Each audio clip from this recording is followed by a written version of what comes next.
देखिए, वैसे माननीय महासचिव जी ने आपको बताई दिया जी कि डॉक्टर कपिल की न्याय के लिए जो एक मुहिम ये चल रही है, ये डॉक्टर खाली कपिल के का मुद्दा नहीं है, ये हर उस निर्दोष आदमी का मुद्दा है जो इस सरकार द्वारा सताया जा रहा है। खाली शिक्षकों के पीछे बंद करने से नहीं है मुद्दा, ये वो भी जो सड़कों पर घूम रहे थे, ये वो भी माताएं बहनें हैं जो 8 महीने का बच्चा अपने लिए 800 किलोमीटर खींच रहे हैं। ये सब उनके लिए न्याय की आवाज़ है। ये जो जनविरोधी सरकार है ना, इसका पाप का घड़ा भर चुका है। आप देखिएगा जल्द, ये इस वक्त किसी भी तरीके से बस सत्ता में बने रहना चाहते हैं और विपक्ष जो है उसको कुचलना चाहते हैं।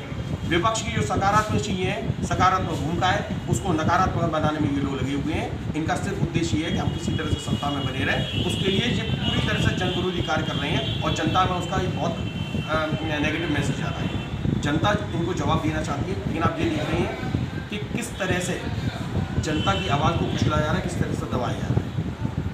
लोग जो काम करना चाहते हैं जनहित में, उनका कोई ना कोई मुकदमा। फिरोजाबाद कार्यालय पर जो वार्ता रखी गई है कांग्रेस द्वारा, किस बात को लेकर रखी गई है? देखिए, अल्पसंख्यक कांग्रेस पिछले 15 दिन से एक मुहिम चला रही है डॉक्टर कफील खान को रिहा करने के लिए, जो कि गोरखपुर से आते हैं। वो पिछले कई महीनों से जेल में बंद हैं। हम चाहते हैं कि वो डॉक्टर ने इस देश को अपनी सेवाएं दी हैं, इस देश की जनता के लिए फ्री निःशुल्क काम किया है, स्वास्थ्य संबंधित सेवाएं वो हमेशा देते रहे हैं। तो हम ये चाहते हैं कि प्रेस के माध्यम से, मीडिया के माध्यम से, आप भाइयों बंधुओं के माध्यम से हम उत्तर प्रदेश सरकार तक ये मैसेज पहुंचा सकें कि डॉक्टर कफील को जनता की आवाज़ है, हम कांग्रेस भाइयों की आवाज़ है कि उनको जल्दी से जल्दी रिहा करा जाए और इस देश में जो कोविड जैसी महामारी चल रही है उसमें उनका योगदान दिया जाए। क्या कारण है कि डॉक्टर साहब को अब तक रिहा नहीं किया गया है? देखिए, डॉक्टर साहब को रिहा इसलिए नहीं किया गया है, उसका सीधा एक कारण है कि वो गोरखपुर से आते हैं और हमारे प्रदेश के जो मुख्यमंत्री जी हैं वो भी गोरखपुर से आते हैं। अस्पताल में बच्चों का, आपको याद होगा, मीडिया के संज्ञान में होगा, बच्चों की बहुत ही दर्दनाक और बहुत दुखद मृत्यु हुई थी। उसमें उनका योगदान बताया जाता है, सिलेंडर ऑक्सीजन के जो कम हुए थे वो नहीं है। पर मैं ये जानना चाहता हूँ कि उन पे जो चार्जेस लगे हुए हैं वो आपको वकील बहुत अच्छी तरह बता देगा। पिछले 5 तारीख को उनकी कोर्ट में केस था।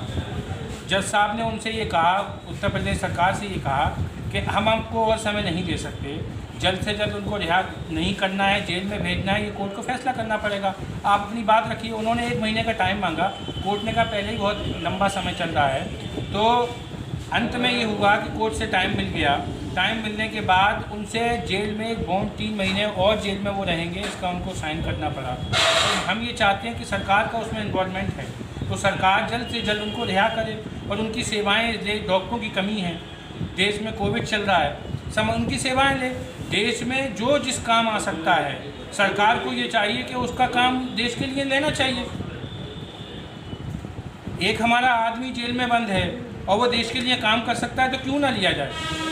उसको बुलाइए, आप उससे काम लीजिए।